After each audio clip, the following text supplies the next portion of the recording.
Biography of Barenziah, Volume 2.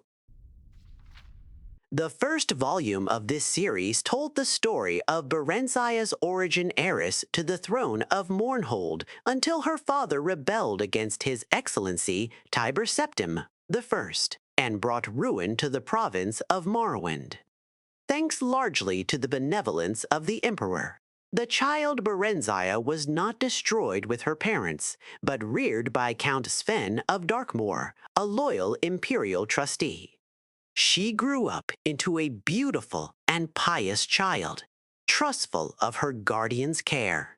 This trust, however, was exploited by a wicked orphan stable boy at Count Sven's estate, who, with lies and fabrications, tricked her into fleeing Darkmoor with him when she turned 16.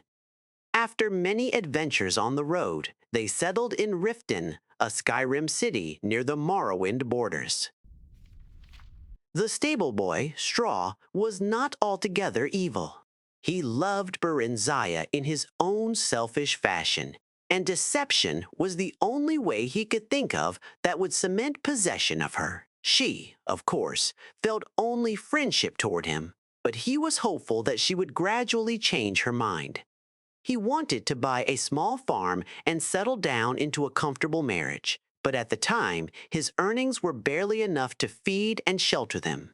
After only a short time in Riften, Straw fell in with a bold villainous Khajiit thief named Theris, who proposed that they rob the imperial commandant's house in the central part of the city.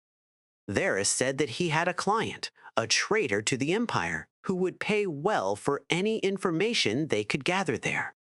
Barenziah happened to overhear this plan and was appalled. She stole away from their rooms and walked the streets of Riften in desperation, torn between her loyalty to the empire and her love for her friends. In the end, loyalty to the empire prevailed over personal friendship, and she approached the commandant's house, revealed her true identity, and warned him of her friend's plan. The commandant listened to her tale, praised her courage, and assured her that no harm would come to her. He was none other than General Symmachus, who had been scouring the countryside in search of her since her disappearance, and had just arrived in Riften, hot in pursuit. He took her into his custody and informed her that, far from being sent away to be sold, she was to be reinstated as the Queen of Mournhold as soon as she turned 18.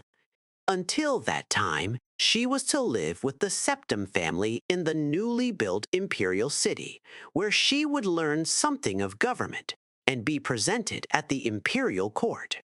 At the imperial city, Barenziah befriended the Emperor Tiber Septim during the middle years of his reign. Tiber's children, particularly his eldest son and heir Pelagius, came to love her as a sister. The ballads of the day praised her beauty, chastity, wit, and learning. On her 18th birthday, the entire imperial city turned out to watch her farewell procession preliminary to her return to her native land. Sorrowful as they were at her departure, all knew that she was ready for her glorious destiny as sovereign of the kingdom of Mournhold.